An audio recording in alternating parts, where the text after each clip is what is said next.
ठीक है। तो हम लोग क्या करते हैं कि यहाँ पे चैप्टर फर्स्ट क्लास 12 की एनसीईआरटी फिजिक्स हम लोग स्टार्ट कर रहे हैं। और इसमें क्लास 12 में क्या करना है कि सबसे पहला चैप्टर हम देखते हैं इलेक्ट्रोस्टैटिक्स या इलेक्ट्रिक चार्ज एंड फील्ड देखते हैं। क्या है ये इलेक्ट्रिक चार्ज और ये क्या है फील्ड? किसी को पता है कि चार्ज क्या होता है? बताओ प्लीज, चार्ज क्या होता है? कोई भी बैठ बताओ, बैठे कोई भी। पॉजिटिव चार्ज और नेगेटिव चार्ज। पॉजिटिव और चार्ज मतलब किसी भी कोई भी चार्ज प्रोड्यूस कैसे होता है? आमिर, कोई भी चार्ज प्रोड्यूस कैसे होता है?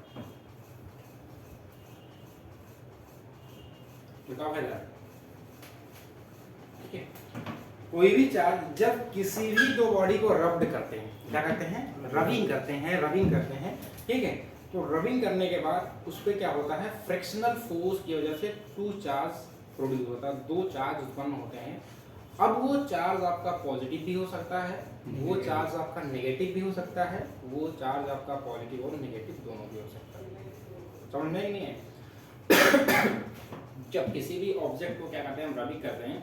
रबिंग करने के बाद क्या होता है? उसमें फ्रैक्शनल फोर्स होता है। उस फ्रैक्शनल फोर्स की वजह से क्या होता है? चार्ज प्रोड्यूस होता है। उसी को हम लोग क्या करते हैं? चार्ज कहते हैं। ठीक है, अब ये चार्ज की जब बात आई तो कितने चार्ज हुए हमारे? चार्ज हमारे कितने हो सकते हैं? दो। एक होगा हमारा पॉजिटिव और एक होगा हमारा नेगेटिव। ठीक है, तो हम फंडामेंटल पार्टिकल देखते हैं तो फंडामेंटल पार्टिकल में हम तीन पार्टिकल देखते हैं। ठीक है, फंडामेंटल पार्टिकल जो है उस फंडामेंटल पार्टिकल कितने हैं? उस फंडामेंटल पार्टिकल में हम तीन पार्टिकल देखते हैं, जिसको एक का नाम आता है इलेक्ट्रॉन, एक का नाम आता है इलेक्ट्रॉन और एक का नाम आता है प्रोटॉन, और एक का नाम आता है neutron. Electron, proton, neutron. Electron का जो डिनोशन होता है स्मॉल ई, प्रोटॉन का स्मॉल पी, न्यूट्रॉन का स्मॉल एन, ये इसका डिनोशन होता है। ये इलेक्ट्रॉन जो होता है ये नेचर में कैसा होता है? नेगेटिव होता है। तो इलेक्ट्रॉन का नेचर कैसे होता है? नेगेटिव होता है। प्रोटॉन का नेचर कैसा होता है? पॉजिटिव होता है। ठीक है, और न्यूट्रॉन का जो नेचर होता है ये क्या होता है? न्यूट्रल होता है। मतलब ये कैसा है? ये चार्जलेस है। क्या है ये? Chargeless particle. ठीक है, इस पे कोई भी चार्ज नहीं होता। पहले सुनने की कोशिश करो, लिखने के लिए टाइम देंगे। ठीक है, अगर आधा दिमाग लिखने में लगाओगे, आधा सुनने में लगाओगे तो कुछ नहीं हो पाएगा। ठीक है, इसीलिए पहले सुनो, पहले समझो, पहले अपने माइंड में फील कर लो। लिखने के लिए 2 मिनट 3 मिनट 4 मिनट देंगे। ठीक, बात आती है जब किसी भी दो ऑब्जेक्ट को, किसी भी दो बॉडी को जब रब करते हैं तो रब करने के बाद उसमें क्या होता है? Produce charge. अब वो चार्ज तुम्हारा पॉजिटिव नेगेटिव। ठीक है, ऑलरेडी हमने फंडामेंटल पार्टिकल में पढ़ा हुआ है कि फंडामेंटल पार्टिकल वाले कितने हैं? Electron, proton, neutron. जो इलेक्ट्रॉन, प्रोटॉन, न्यूट्रॉन ये बताता है कि इलेक्ट्रॉन का नेचर कैसे, प्रोटॉन का नेचर कैसे, न्यूट्रॉन का नेचर कैसे। ठीक है, ये सारे नेचर बताता है। अब अगर पूछा जाए एक प्रोटॉन पर कितना चार्ज होता है, ठीक है, और एक इलेक्ट्रॉन पर कितना चार्ज होता है, तो इस प्रोटॉन पर जो चार्ज होता है वो कितना क्वांटिटी होता है? तो प्लस 1.6 इंटू 10⁻⁹ और क्या होता है? कूलाम होता है। क्या होता है? कूलाम होता है। ठीक, सी फॉर कूलाम। और यही जो इलेक्ट्रॉन का जब हम चार्ज का मैग्नीट्यूड देखते हैं तो क्या होता है? -1.6 इंटू 10⁻⁻ कितना होता है? -19 कूलाम। यहाँ पे क्लियर है? क्लास में कर लीजिए। ठीक है, कितना होता है? -19 कूलाम। अभी हमने बताया कि यहाँ जो एक आपका तीसरा फंडामेंटल पार्टिकल है न्यूट्रॉन। न्यूट्रॉन क्या होता है? ये आपका चार्जलेस पार्टिकल होता है। देखो, अब हम लोग कुछ चीज ऐसा करेंगे कि आपको जैसे चार्ज में हमने चार्ज बताया तो आपको रिसर्च करके या सर्च करके लेके आना है कि यहाँ पे जो प्रोटॉन है, प्रोटॉन का मास कितना होगा। देखो, अब की बार हम थोड़ा पैटर्न चेंज कर रहे हैं पढ़ाने का। पैटर्न ये कि मतलब खुद से तुम्हें कुछ वर्क करना पड़े। ठीक है, पिछली बार हमने क्या किया कि सारा चीज एक एक चीज जब बता देते थे तो बच्चे क्या करते थे? कुछ भी नहीं मेहनत करते। ठीक है, इसका मास तुम्हें पता करना है कि इसका मास कितना होता है। ठीक है। उसके बाद इसका मास तुम्हें पता करना है कि इसका मास कितना होगा, उसके बाद तुम्हें पता करना है कि न्यूट्रॉन का मास कितना होता है, ठीक है। ये तीनों के मास के बारे में तुम्हें पता करना है। इसको एक समराइज वे में ऐसे तुम लिख लो, उसके बाद फिर आगे हम लोग बढ़ते हैं। ये सीखा कि हमें पता चल गया चार्ज कितने types, 2 types.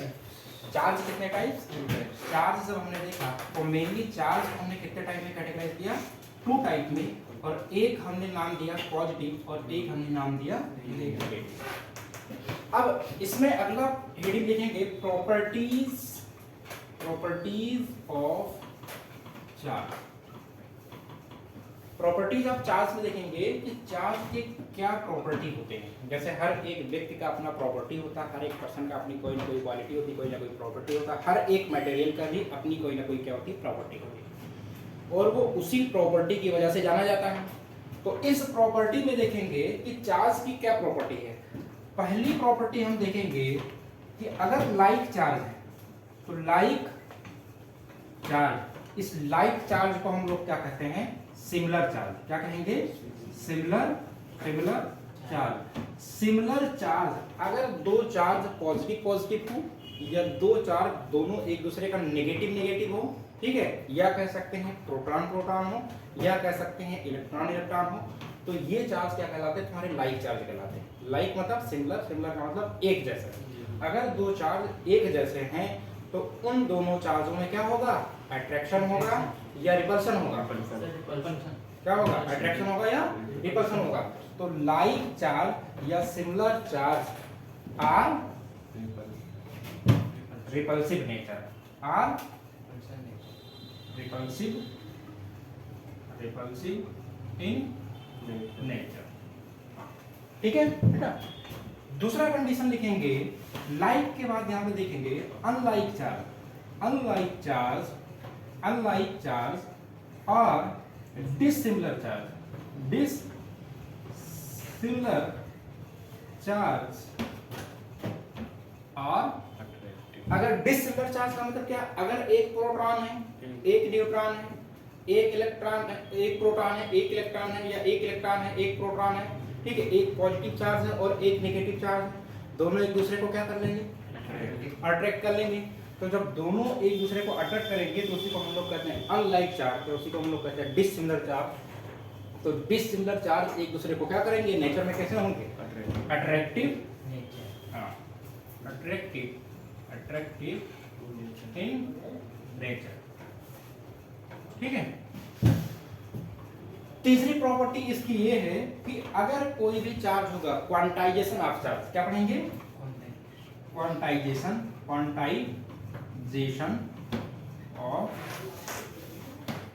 Charge. Quantization of charge का मतलब होगा Q इक्वल टू कितना होगा, Ne। तो एक इलेक्ट्रॉन पर कितना चार्ज होता है, 1.6 × 10⁻⁹ कूलम होता है, और n जो है नंबर ऑफ चार्ज या नंबर ऑफ इलेक्ट्रॉन या नंबर ऑफ प्रोटॉन। मतलब जब भी क्वांटाइजेशन ऑफ चार्ज होगा वो मल्टीपल में होगा, किसमें होगा, मल्टीपल में होगा। तो ये फार्मूला यहाँ से क्वांटाइजेशन ऑफ चार्ज से याद रखना, Q इक्वल टू Ne। तीसरी चीज हमारी चार्ज की प्रॉपर्टी क्या है कि चार्ज हमारी क्या होती है, क्वांटाइज होती है, ठीक है। चौथी प्रॉपर्टी देखेंगे कि कोई भी चार्ज जो होता है वो किसी भी आइसोलेटेड सिस्टम में जो चार्ज होता है वो कंजर्व होता है। कंजर्वेशन ऑफ चार्ज का मतलब क्या होता है, जैसे कंजर्वेशन ऑफ एनर्जी पढ़े हो तुम लोग। कंजर्वेशन ऑफ एनर्जी क्या होती है, एनर्जी यही तो होती है। तो एनर्जी ना तो क्रिएट करेंगे ना तो डिस्ट्रॉय करेंगे, एक फॉर्म से दूसरे फॉर्म में। जैसे हम क्या है, ये इलेक्ट्रिकल एनर्जी लाइट एनर्जी में चेंज हो गई, ठीक है, सोलर एनर्जी वो इलेक्ट्रिकल एनर्जी में चेंज हो गई, ठीक है। तो ऐसे एनर्जी जो होती है एक फॉर्म से दूसरे फॉर्म में क्या होती है, कन्वर्ट हो जाती है, चेंज हो जाती है। ऐसे हम यहाँ पे देखते हैं चार्ज जो होता है किसी भी आइसोलेटेड सिस्टम में, कोई भी आइसोलेटेड सिस्टम का मतलब है अगर इस सिस्टम में पॉजिटिव और नेगेटिव जितने भी चार्ज हैं, ये पॉजिटिव और नेगेटिव ये चार्ज आपस में एक दूसरे से क्या है, कांस्टेंट है, और इसी कांस्टेंट को हम लोग कहते हैं कंजर्वेशन ऑफ चार्ज। तो एक हम देखेंगे conservation of charge.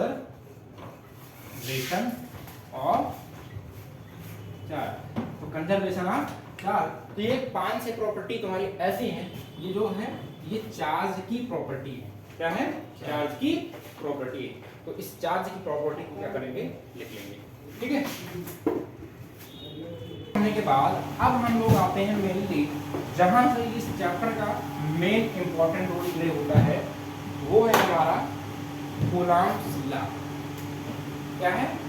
What is